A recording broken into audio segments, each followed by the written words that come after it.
Olá, irmãos, a paz do Senhor Jesus, tudo bem com vocês? Hoje eu quero ir para Romanos 9. Talvez esse seja o vídeo número 17. Eu me perdi nos números. Se não for o 16, é o 17. Eu estou falando aqui para eu me direcionar para mim mesmo, os números. Depois eu vou ver se é o 16 ou o 17. Romanos 9. É tipo um bloco 17, né? Capítulo 17. Vai ter parte 1, parte 2, parte 3. No início da série eu estava pensando em Romanos, Gálatas e Calvinismo, parte 1. Aí ia pro vídeo 2, colocava a parte 2. Ia pro vídeo 3, colocava a parte 3. E assim o vídeo fica grande. Então, eu ainda não estou acostumado com toda essa organização. Depois que eu me toquei que é melhor eu fazer por blocos, fica mais organizado, eu posso até direcionar as pessoas para cada bloco certinho. Então, por exemplo, o bloco 16, né, ou seja, o capítulo 16, ele tem 6 partes. Ficou melhor, não ficou? Aí a gente pode ir seguindo assim, ficaria menor os números. Ou seja, vocês entenderam, né? Agora eu quero ir para Romanos 9. É uma série de Romanos. Eu não estou indo capítulo por capítulo porque perde o sentido, você tem que avançar, você tem que voltar. Esse é um estudo mais dinâmico, assim. Ao invés de você ir por capítulo por capítulo, não tem como. Fora isso, você tem que cruzar as outras cartas. Romanos 9 é bem complicado de se entender, principalmente porque você tem que interpretar os capítulos anteriores para chegar em Romanos 9. E como eu estou ensinando Romanos, Gálatas, pensando no calvinismo, se torna mais complicado ainda porque tem que desfazer o que eles fazem aqui, que vocês sabem muito bem como é. Então, se fosse olhar para Romanos, para a carta de Romanos de maneira panorâmica, num mapa mental, você iria traçar uma linha do tempo e você iria fazer 3 blocos. Pode fazer 3 prédios. No primeiro bloco, você vai colocar do capítulo 1 ao 8. No segundo bloco, você vai colocar do capítulo 9 ao 11. E no terceiro bloco, você vai colocar do capítulo 12 ao 16. É assim que se visualiza a melhor maneira que eu achei para visualizar a carta aos Romanos. Por que se visualiza dessa maneira? Porque o assunto que o apóstolo Paulo começou em Romanos 1, você vai ver que ele vai inserir várias coisas, várias revelações, mas sempre vai estar em torno de justificação, salvação, vida eterna, obras da lei, debaixo da graça, a circuncisão, sempre vai estar assim. Paulo vai estar mostrando a justificação do homem, que não é por obras da lei, e sim por intermédio da fé em Jesus Cristo. Vai falar várias coisas que eu já tenho falado nos vídeos, agora não vou repetir. E isso segue até o capítulo 8.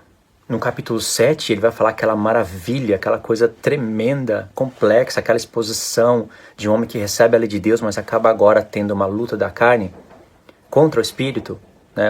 Na verdade, agora ele vai ser guiado pelo Espírito a lutar contra a carne. E aí Paulo faz aquela exposição daquela luta. Em Romanos 8 ele vai concluir, acrescentar detalhes do que ele falou em Romanos 7. E no final de Romanos 8, para Romanos 9, você vai ver que vai haver uma mudança no assunto. É um outro bloco. Porque ali ele começa a falar de Israel, começa a falar agora da salvação, não do homem individual, mas sim da nação inteira. Tanto é que a palavra Israel, a primeira vez que aparece é no capítulo 9. Antes ele não estava falando de Israel? Estava falando de Israel, mas ali era mais individual, o homem, falando do homem, usou Abraão, usou o pai das nações e tudo, mas era mais mostrando como o homem é justificado. Como o homem é justificado? Que eu lembro aqui tem 4, 5 pontos. Primeira vez que ele fala de justificação é pela prática da lei, e eu já ensinei que lei é essa. E textos que não, esse é um texto que não é usado. Justificação pela prática da lei, calvinista não quer nem saber disso. O segundo ponto é justificação pela graça. Aí é usado. Terceiro ponto, justificação pelo sangue. Justificação pelo nome. 4, né? Então, acho que são esses 4 pontos. Justificação pela prática da lei, justificação pela graça, pelo sangue, pelo nome do Senhor Jesus. Entende? E a primeira vez que ele fala de justificação é pela prática da lei. Não é, claro, a prática da lei da primeira aliança, mas seria, no caso, a prática da lei da nova aliança, que é os 10 mandamentos escritos no coração, onde vai gerar em nós boas obras. Aonde a gente pode permanecer em Cristo ou não, depende da nossa escolha. A salvação foi feita para todos. Esse é o pensamento do apóstolo Paulo. Chegou em Romanos 9, ele já vai começar a mudar um pouco o assunto, vai começar a falar de Israel, vai começar a fazer um contraste entre Israel e os gentios. Até tem algumas tipo de escatologia que separa Israel da igreja por causa desse capítulo. E não se separa Israel da igreja nesse sentido. Tem que conhecer as duas casas de Israel. É claro que quando ele fala Israel, ele se direcionou ao lugar geográfico, ao Oriente Médio, à nação de Israel que estava ali. Mas ele conhece o Israel de Deus segundo o Espírito. Porque se ele fala Israel de Deus segundo a carne, tem o Israel de Deus segundo o Espírito. Que é o que ele ensina nas suas cartas. E a própria Romanos 9 vai aparecer as 12 tribos de Israel segundo o Espírito de Deus. Que seria, no caso, o tabernáculo de Davi restaurado. Aquele que caiu, que teve brechas, né? Suas ruínas caíram. E Deus prometeu, por intermédio de Amós, lá no finalzinho, restaurar esse tabernáculo. E quando Deus restaura o tabernáculo caído de Davi, aí entra os gentios, para fazerem parte desse tabernáculo, que é as 12 tribos de Israel. Isso está em toda a Escritura. E isso está na mente do apóstolo Paulo e ele está ensinando em Romanos 9. Só que essas revelações, elas são ocultadas, bloqueadas, por causa do ensino que os calvinistas dão, que os calvinistas ensinam, através de Romanos 9. É totalmente bloqueado, eles não conseguem enxergar mais nada, além da mensagem calvinista em Romanos 9. Então a escatologia toda deturpada. Você pode aí assistir alguns vídeos do Augusto Nicodemos, como eu assisto, até o fim. Você vai ver que a escatologia dele é deturpada. Em Romanos 11 ele aproveita para falar do calvinismo. Ele não fala só de escatologia, ele aproveita para falar que o homem não tem poder de escolha, que é Deus que escolheu e pronto, acabou. E a conclusão você vai ver que não tem conhecimento escatológico. Embora seja ancião, embora tenha todo o tempo para estudar a palavra de Deus, viva de dízimo, que também o Novo Testamento proíbe, mesmo assim, não conseguiu entender a mente do apóstolo Paulo quando fala de ponto escatológico. E eu, que sou quantos anos mais novo, não estou falando isso para me gloriar, eu estou falando isso porque tem algo errado nesses homens, porque Deus bloqueou a revelação para eles. Eu, que tenho bem menos idade, que trabalho numa fábrica, que não tenho todo o tempo que eu quero, Deus revelou e ampliou as coisas, de maneira que eu posso explicar qualquer coisa aqui em Romanos, ponto por ponto. Posso errar? Claro que eu posso errar, mas também não tenho problema nenhum em consertar o que eu errei. Não tenho problema nenhum, porque não são os livros que vão me direcionar, é a palavra de Deus. Não é o livro da história da igreja, o livro de Calvino, o livro de Augusto não sei o que, o livro não sei o que lá. Não é isso que me direciona, não é isso que constrói meu pensamento. Eu não li nenhum livro de história de igreja, nem me interesso ler. E eu acho que é até uma perda de tempo para quem vai ler e falar disso.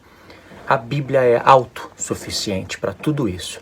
Pode pesquisar coisas geográficas, mapas geográficos, pontos históricos relacionados à geografia, porque Deus usa disso, né, na palavra de Deus. Mas nada além disso. Eu nunca vou ler um livro dos pais da igreja para ver como eles pensavam, para ver se bate com o meu pensamento de hoje ou não. Para mim isso daí é perder tempo. Enfim, só a introdução, demora, né, para falar essas coisas. Mas o que eu quero dizer é que vocês devem assistir a vídeos de escatologia do Augusto Nicodemos e do Hernandes Dias Lopes. Deixa eu abrir agora, entre aspas aqui. Eu gosto muito do Hernandes Dias Lopes, do jeito que ele ensina. Ontem mesmo eu estava escutando um estudo dele sobre Romanos, uma visão panorâmica. Se eu lembrar, eu deixo o link na descrição. Romanos, o livro mais importante da Bíblia. Um ensino incrível. O homem é inteligente. Eu acho o Hernandes Dias Lopes 10 vezes mais inteligente que o Augusto Nicodemos. A mente do Hernandes Dias Lopes é organizada na hora de ensinar. O problema é que o calvinismo entrou como um vírus na cabeça deles e deixou a mente bloqueada para alguns pontos da revelação, lenta, não conseguiram compreender a justiça de Deus e muitos pontos reveladores da Escritura. Mas se um homem, tal como Hernandes Dias Lopes, conhecesse essas coisas, ele ia ser incrivelmente usado por Deus. É usado por Deus para algumas áreas, mas quando chega nessa parte, está totalmente desclassificado para ser um juiz na terra. Porque nós vamos ser juízes na terra, reis, sacerdotes, vai julgar o mundo, mas ao meu ponto de vista, está desclassificado para julgar o mundo. Não quer dizer que não está salvo. Não tem nada a ver uma coisa com a outra. Então eu gosto de ouvir o Hernandes Dias Lopes. Eu acho ele muito inteligente. Isso quer dizer que eu tenho paciência para entender a mente deles e para entender o porquê que eles não entenderam essas coisas que Deus está dando para a gente. Tem algum motivo, né? Então, um desses motivos são os livros que eles estudam, não somente a Bíblia. Mas é uma pessoa dedicada para a palavra de Deus, usa a sua vida para ensinar né? Tem todos esses lados que eu também enxergo. Não pensa que porque eu estou falando do calvinismo, que eu detesto todo mundo, que eu... Não é nada disso, entendeu? Às vezes falta me expressar melhor, mas não é nada disso. Eu escuto os estudos dele e aprendo por alguns pontos. E aí você vai ver que em Romanos 9, 10 e 11, Paulo está tratando de um assunto específico.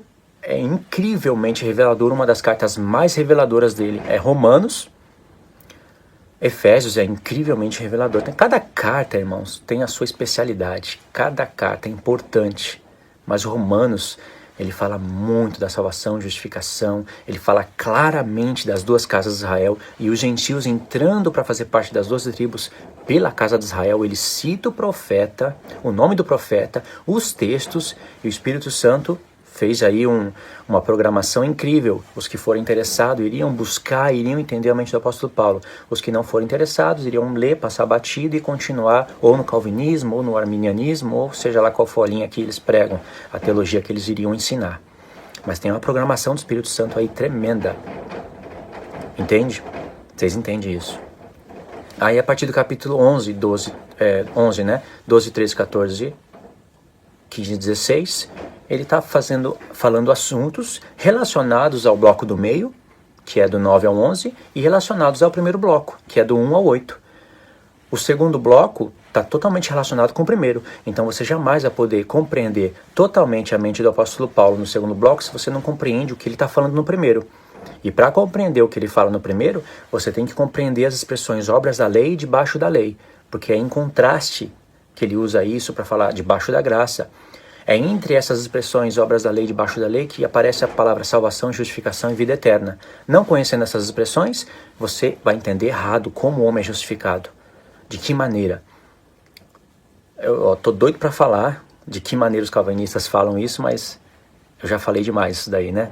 O pessoal deve estar até enjoado de escutar. E essas expressões, obras da lei, debaixo da lei, são expressões tão pequenas, né? Mas tão importantes que aparecem direto em Romanos. Várias vezes em Romanos e Gálatas. Então é importante. E é através dessas expressões que dá caminho para o apóstolo Paulo falar de justificação. A expressão obras da lei carrega toda a primeira aliança. Toda. E Paulo aproveita essas expressões para combater legalismos também. Tem obras da lei, né? As obras legítimas da Torá, mas tinha também coisas que os homens, confiando nesses sacrifícios, faziam.